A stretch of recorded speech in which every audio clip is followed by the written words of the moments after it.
Bonjour. Après la dernière fois avoir appris à faire un CV, cette fois on va apprendre à faire une lettre de motivation. Une lettre de motivation, ça va principalement servir à montrer justement votre motivation, à montrer que vous êtes particulièrement adapté à l'emploi ou au stage que vous recherchez, donc à mettre en avant vos qualités, votre motivation principalement. Alors pour commencer, on va mettre évidemment nos coordonnées comme on avait fait la dernière fois. On va reprendre le nom, le prénom qu'on avait utilisé la dernière fois, donc Alexa Martin, 9 route de Civray, 79 190 au 0C, etc., etc. Ensuite, il faut rajouter ce qu'on appelle l'objet. C'est pourquoi en fait vous postulez.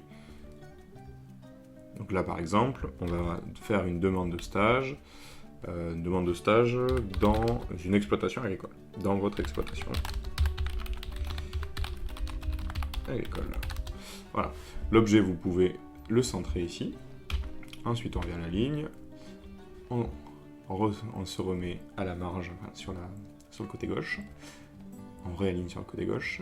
Et puis, on va dire que on demande à une personne qui est une dame qui tient une exploitation. Donc, on va commencer par bonjour madame. Ensuite, première chose, on se présente. Donc là, on le fait rapidement, hein, pas besoin de rentrer trop dans les détails, sachant qu'on aura aussi envoyé notre CV. Donc là, par exemple, je suis élève de 3e au collège Anne-Franck de Sauzé-Bossé et je cherche à réaliser un stage d'observation du 12 au 15 septembre 2022. Très bien. Ensuite, on va expliquer nos motivations. Donc pourquoi est-ce que c'est cohérent qu'on nous demande ici. Donc par exemple, là, j'ai dit que je postule dans votre entreprise car j'ai envie de découvrir le métier d'agricultrice. Je sais que vous travaillez depuis quelques années avec une petite équipe dans une démarche d'agriculture raisonnée. Donc là, l'idée c'est de montrer qu'on s'est un peu renseigné au moins sur l'entreprise, qu'on connaît son activité. Et c'est pour ça, ce qui est important dans une lettre de motivation, c'est de personnaliser. Donc vous personnalisez vous ce que vous allez écrire pour vous présenter, pour mettre en valeur les qualités qui vont être nécessaires dans ce travail ou dans ce stage, et vous montrez aussi que vous connaissez l'entreprise dans laquelle vous postulez. Donc cela m'intéresse car je souhaite travailler en ayant une démarche de développement durable, c'est pourquoi votre exploitation m'intéresse particulièrement. Voilà, il y a une petite répétition sur cela m'intéresse, on peut peut-être même l'enlever, hop, je souhaite, en gardant, hop, je souhaite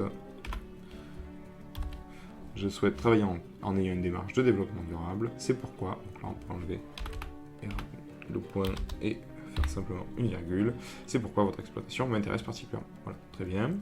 Ensuite, maintenant qu'on a montré notre motivation, hop, on va rajouter nos qualités. Donc là, il s'agit de se mettre en avant, de dire pourquoi maintenant l'entreprise a tout intérêt à nous prendre en stage. Donc là, moi j'ai dit je suis motivé et ponctuel, j'apprends vite et je sais me fondre dans un collectif. Par exemple, moi j'ai rajouté que ma pratique régulière du rugby m'a appris la persévérance et l'engagement collectif. Vous pouvez rappeler par exemple des choses que vous avez mis dans votre CV et qui vous permettent, qui vous adaptent particulièrement, qui font que vous êtes particulièrement recommandé pour ce stage. Donc voilà, donc cet engagement collectif, ainsi je pense pouvoir m'adapter à votre exploitation et m'intégrer rapidement, donc sous-entendu rapidement dans notre équipe, dans l'équipe. Voilà. Ensuite, on remercie. Donc là, on va prendre une formule de politesse très classique. Merci pour l'attention que vous porterez à ma demande. Donc là, on espère une réponse, hein, évidemment.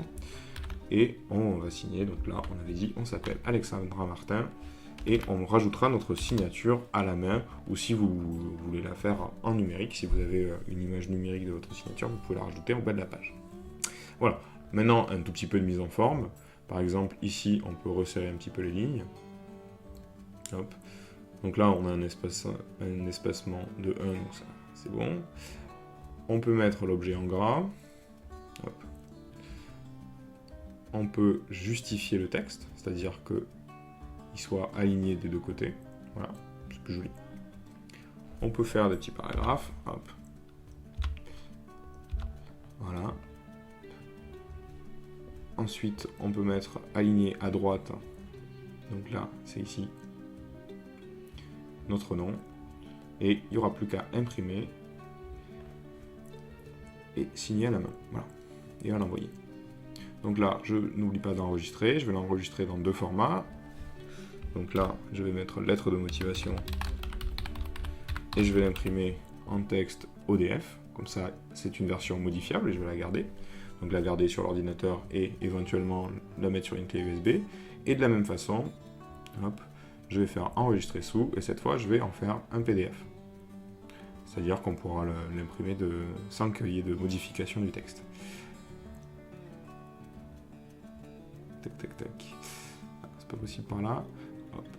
Je crois qu'il y a un bouton particulier. Voilà. Export directement au format PDF, c'est ici. Donc pareil, là je vais le mettre sur mon bureau. Hop. Et j'enregistre. Voilà. Et donc on a terminé